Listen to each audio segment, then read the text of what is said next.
Hello, so this is the Dakini Doulas, which is me, Cassandra, and Alix Thorpe. And today we're interviewing Amanda Rayment. We're really happy to have you here. So I'll just give a little intro in case people who are viewing don't know who you are. So Amanda Rayment is a trained health practitioner in herbal medicine and also in women's health and healing.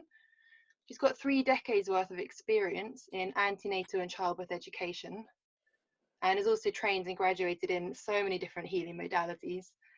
So I'll just pluck a few out to share with you now. Plant, spirit and shamanic medicine, women's physiology, doula birth companionship, herbal medicine, heart womb healing, and so much more. She's a practitioner, a speaker, a teacher, a mentor, and absolutely a shining light in the field of pregnancy, birth, and also women's health generally. So you're well known for your clarity and open mind and your open heart, acting as a catalyst for change and healing, and also offering a signpost to discover yourself and the benefits of deep inner reflection. So yeah, you also do herbal teas. Actually, I wanted to say I've tried some of them and they're lovely, and if anyone wants to buy some of the herbal teas, they are on the website, as well as information about your amazing courses, which is welcomeworldcafe.com, I believe. Okay. So yeah, if you want to add anything else to that intro, please feel free. And then we wondered if you might talk a little bit about any suggestions you might have for how pregnant women can care for themselves during these times. Yes. No, I haven't got anything to add. That was lovely, thank you.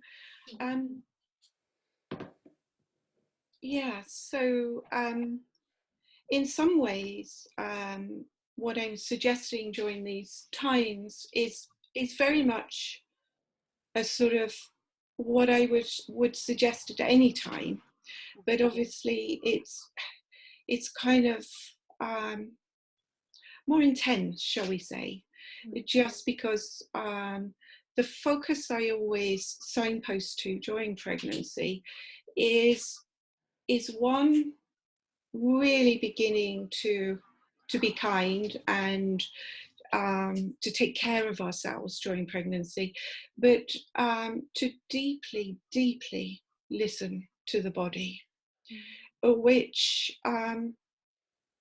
until we really start listening to the body, I don't think we're aware of how much we've disassociated from the body. And it would be a particular focus during these times on the nervous system in particular. And also, yeah, I would say just really taking care of the nervous system, because in a way, if we take care of the nervous system, then that supports the immune system.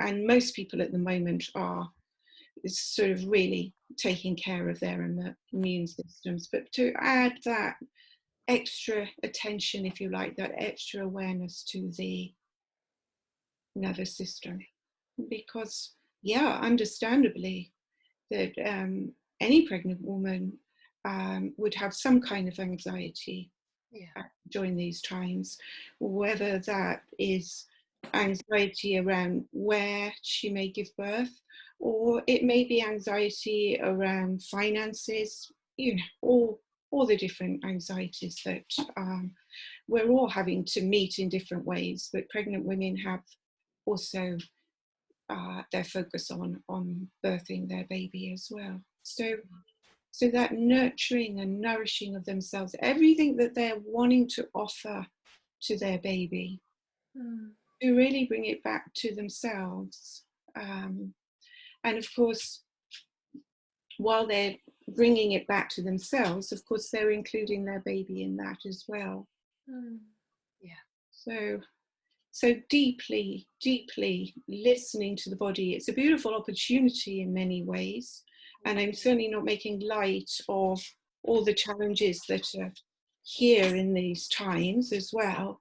But yes, for a pregnant woman to begin listening to her body, because in many ways the body, it will serve her so well, listening to the body during pregnancy for the birthing, because it's of course it can be done when you're giving birth, to begin listening to the body. But as with anything, if we're used to listening to the body during pregnancy, it's almost going to be a natural reflex to listen to the body then in birthing. Does that make sense?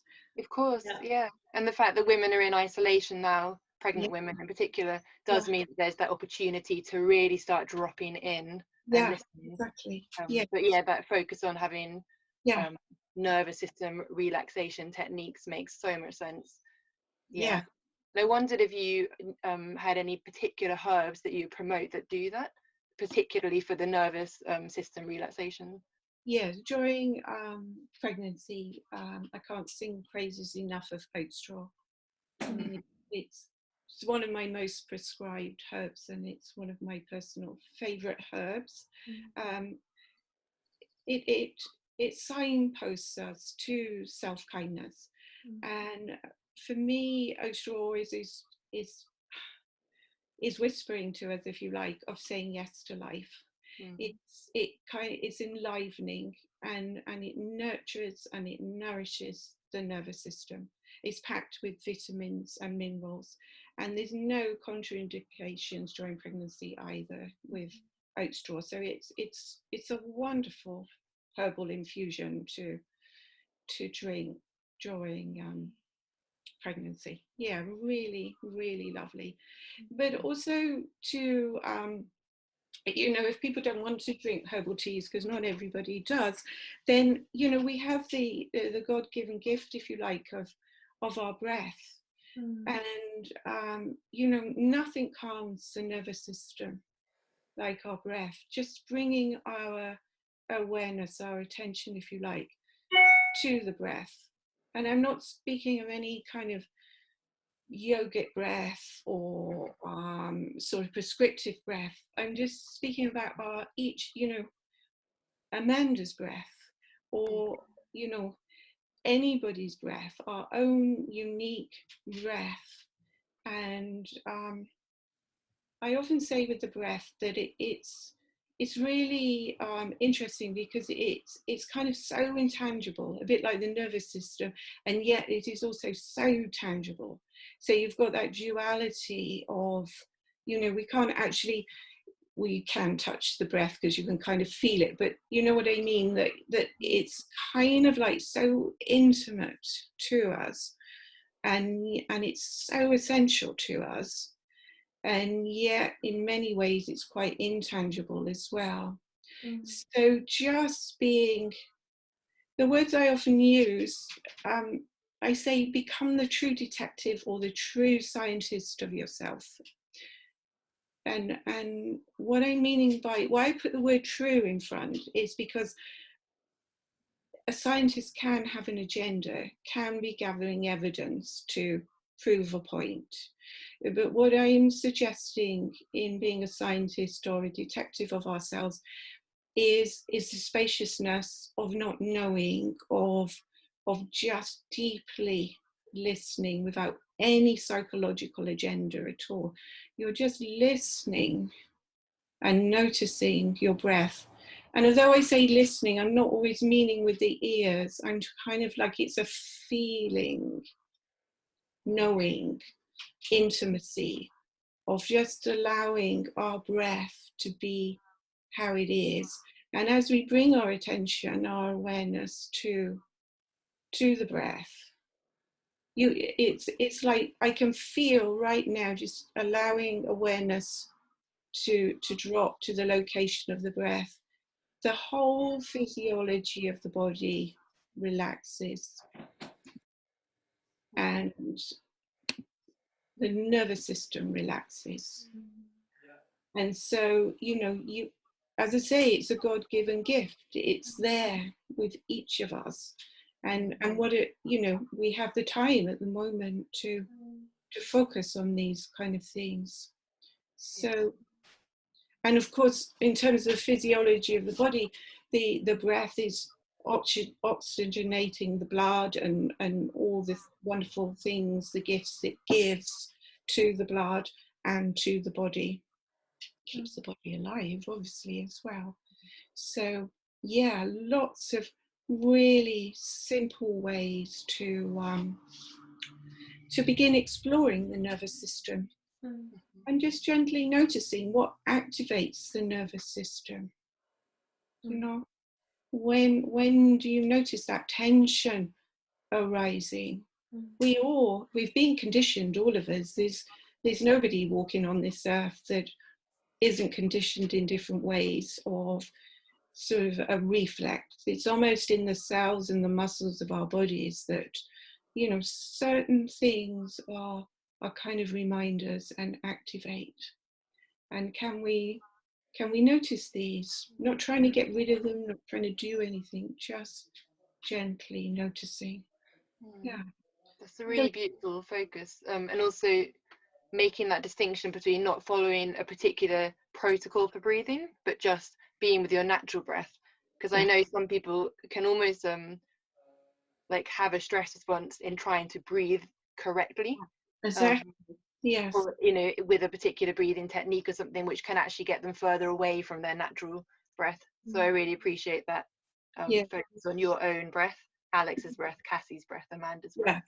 Yeah. And also it, when we're focusing on a prescriptive technique, often that activates the psychological mind, because we want to do it right. We, you know, we don't want to get it wrong. And so the psychological mind loves that, and then becomes engaged. And as the three of us know, you know, what's of greatest assistance when we're birthing is to step back from the neocortex and allow the sort of hypothalamus and the pituitary to support the wisdom of the body, if you like. Whereas if we're thinking, am I getting this breathing right? Straight away the neocortex is there, activated, and the psychological mind loves that, as we all know. It's like the wisdom coming from the bottom up instead of the top down, and you're listening kind of from your body instead of this cognition. Yes. Yeah. Yes. Some people really like that word visceral, don't they? That sort of deep down, innate, kind of quite earthy kind of connection. Yeah. And breathing is like that, isn't it? It's kind of like connecting us to the body in that way. Yeah. Yeah. So simplicity is always soft simplicity. Yeah. For me, always. I'm not saying it's for everybody, but those are the signposts that I really encourage during pregnancy, and the nurturing and the nourishing. Almost like practice on ourselves. But of course, in doing that, we're also nurturing and nourishing the baby in the womb as well.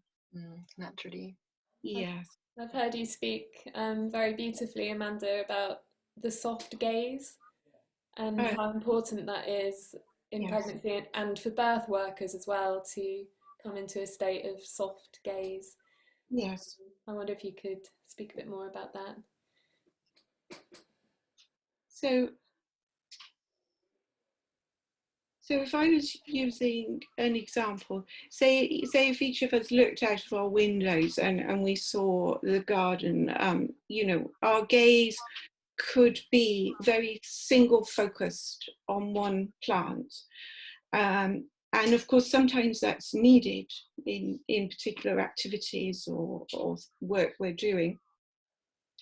But when the way in which it doesn't serve us is when the psychological mind is really focused on a particular anxiety or a difficulty or some form of suffering or whatever, that as we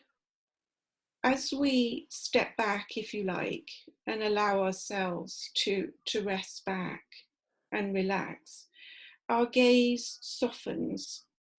And in the softening, it's almost as if the edges disappear, if you like, and also there's more spaciousness. If we went back to the analogy of looking out of the window, we would see more as we softened our gaze. Whereas when the gaze is tight, which it often is when we have a problem, and again, that's through conditioning and through learned behavioural patterns, that we have a difficulty and we focus on it so hard and we want it to go away and we want a solution. Whereas when we relax and rest back and soften the gaze, then there's more spaciousness. We see more, not just with our eyes, but on the energetic level in every way. And then there is, it allows, if you like, or it invites a connection with everything and everyone. Does that make sense? Mm-hmm. Yeah. So, yes, there's just the softening allows the edges to almost disappear, if you like, and then we begin to see the interconnectedness of everything, but more importantly that there's a spaciousness. So it's like then the innate wisdom, we could say, of the body can respond to that, and circumstances can change, whatever. Yeah. So it's when I'm saying the soft gaze, another analogy could be of a loving mother looking on her children, and that soft, loving gaze has no judgment and has no expectations. She just delights in her children, playing or doing or being still or sleeping. She's not wanting it to be any different than what it is. Whereas most of us, most of the time, spend an amazing amount of time wanting things to be different than how they are in this moment. Yeah. So that's what I'm usually meaning by the soft gaze. Yeah.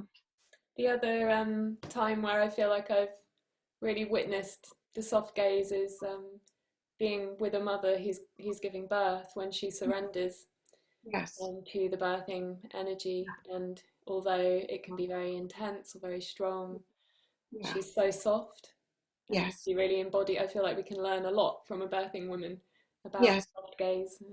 Yeah. Well, she's in some ways, birth invites that softness, because we're invited to open our bodies wide with a magic 10 centimeters. But it's like to open wide, you have to, as you say, surrender. You have to rest back. Well, you don't have to, but it's very helpful if you do, and just allow the body to respond in whatever way it wants to. So yes, I agree, it's beautiful. And also the doula or the birth companion or whoever else is in the birthing room, the midwife, of course, her gaze can be soft as well, in that allowing and acceptance. Thank you. Yeah. It's really great to think about the soft gaze. It's kind of transferable to probably anyone. Like, we could all benefit from that soft gaze, psychologically and energetically speaking.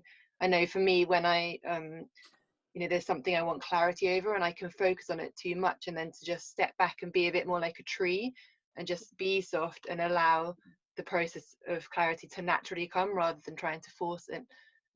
Certainly deep wisdom in that. And of course, for a woman labouring, I've seen people fixate when labouring on, for instance, the amount of centimetres dilated they are, and then as soon as they stop worrying about that and just open up to the moment in that soft way, then magic starts to happen.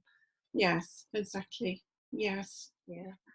And, yeah, the soft gaze asks of us to for acceptance and to put the psychological mind down, as you say. It's like, or step back from it, whatever words we want to use. But it's yeah, listening deeply to ourselves. Yeah. And that's the essence, isn't it? That Yeah. is the essence of the work for all of us. Yes. Yes. And I was just reflecting just then on how challenging more than likely it is for pregnant women in this time to almost be in that place of not knowing. I mean, women face that, if you like, in the birthing room, but many women now are facing that during pregnancy as well. Yeah. Yes. The other thing that's coming into my attention is that we can draw upon everything that womankind has already gone through, if you like. That when it was reminding me when I was speaking of the interconnectedness of everything, that you know, for so many eons of time, women have birthed in immensely difficult times, and each pregnant woman today will have some generational mother, grandmother, you know, great grandmother, well, not so much mother, but maybe grandmother and great grandmother who may have birthed during difficult times. And that, not that for one moment I'm making light of it and not saying it will be easy, you know, just because you happen to know that women have been through difficult times before. But we can draw on that strength of womankind to know that, yeah, women have done this in the past in really challenging times, just as these are really challenging times, and they have birthed their babies. Yeah.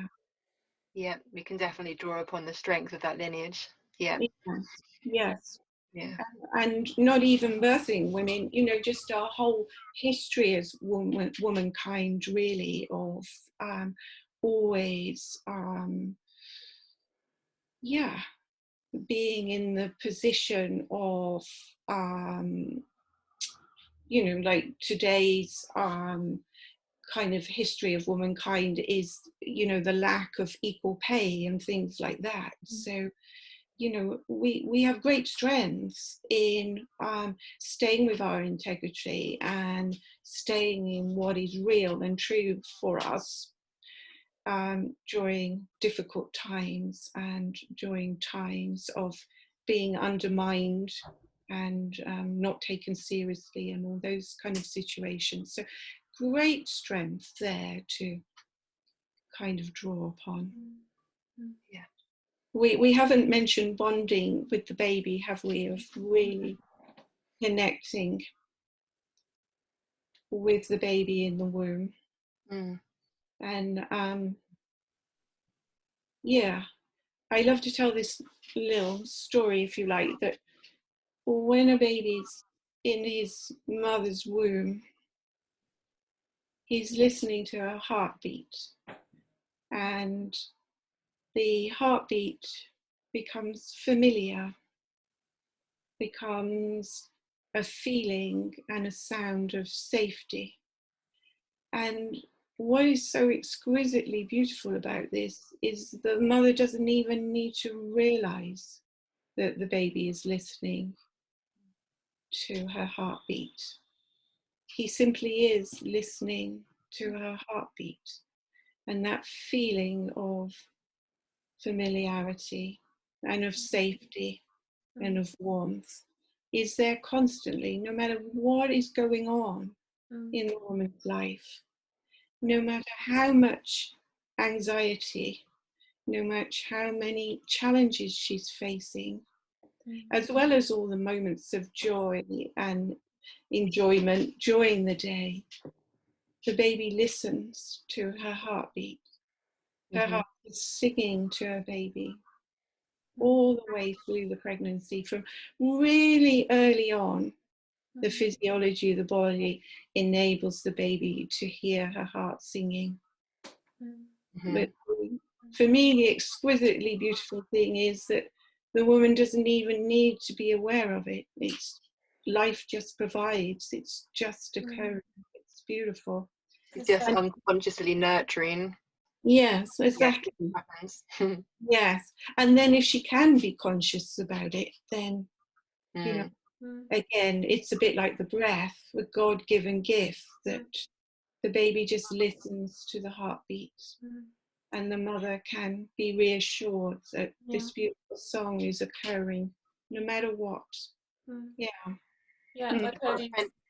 Sorry, go on. I've heard you speak, again in the past very beautifully about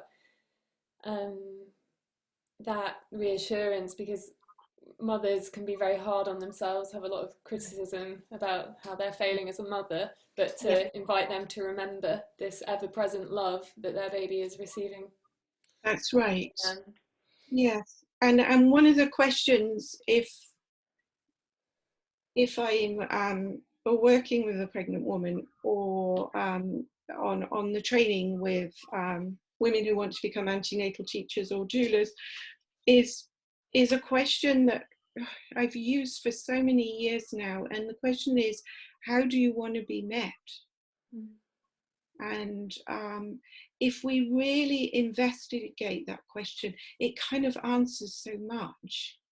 Because I usually suggest starting kind of on the relative level, where you want to be met with a smile, you want to be met with a hug, but then go deeper and deeper and deeper until you come to that layer of all any of us want is to be accepted for who we are, to know that we are loved, and to be capable of loving others, and as I say, accepted for the exquisite beauty of who we are. Nothing to do with what we do or anything else, just the very existence of who we are.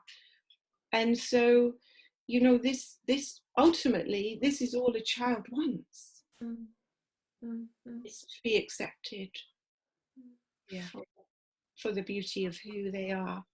And so again, no matter what situation, no matter how much the psychological mind is producing anxiety, in a way, there's still, the mother can focus on what is really important for her, what is her heart value, what is really true. And that's the same if it feels like she's going to lose her birth experience. I mean, that doesn't need to be true.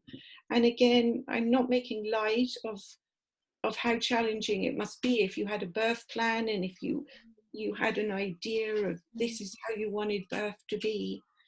But if she really investigates what is her heart's value, what is it that she truly wants, how does she truly want to meet her child, that can be communicated, that can be offered and expressed wherever we are.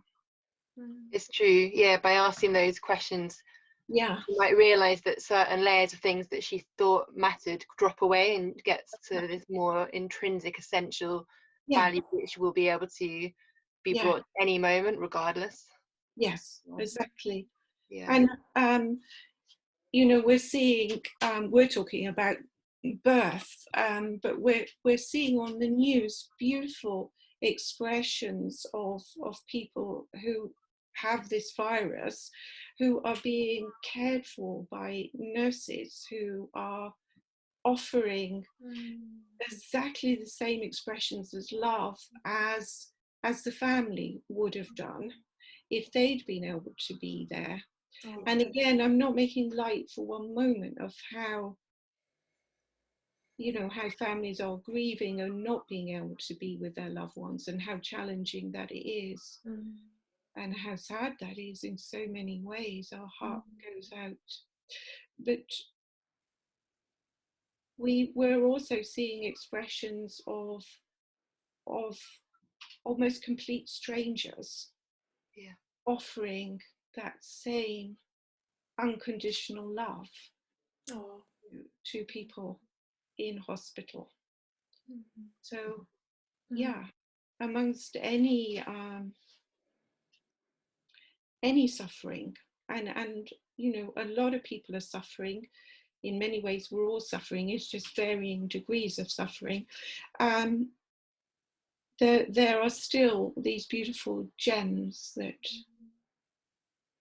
that are arising, and it isn't about jumping over the suffering and saying it doesn't matter, but it's also, as we soften the gaze around the suffering, we can then include the beautiful expressions of love that are coming forward as well.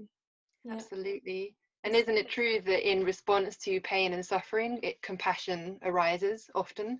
So a lot of the loving ideas and gifts that people are now offering come as a result and response to that suffering.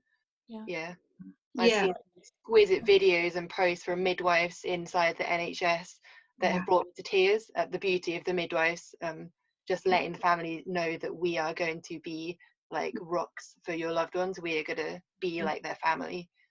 It is. It's beautiful. Yes. I just have to say we're running out of time. We have about 2 minutes left, so thank you so much, Amanda, for You're welcome. Embodying the tenderness and the truly great power of love in the words you've shared with us today. And I know my nervous system has relaxed a lot just listening to you, and I feel much softer in my gaze. So thank you. If any of your listeners have herbal questions, you know that I'm always willing to answer emails. Yeah, we'll put up a link to your website and with your contact details. Yeah. Okay. It's really worth checking out. Amanda's got so many beautiful offerings and courses, so do check it out. And thank you for coming and talking with us. Well, thank you for doing the project. I'm so sure it'd be really helpful for people. Yeah, blessings. Okay. Well, lots of luck. Lots and of to love. you. Yeah. Thank you, Amanda. Bye-bye. Bye for now.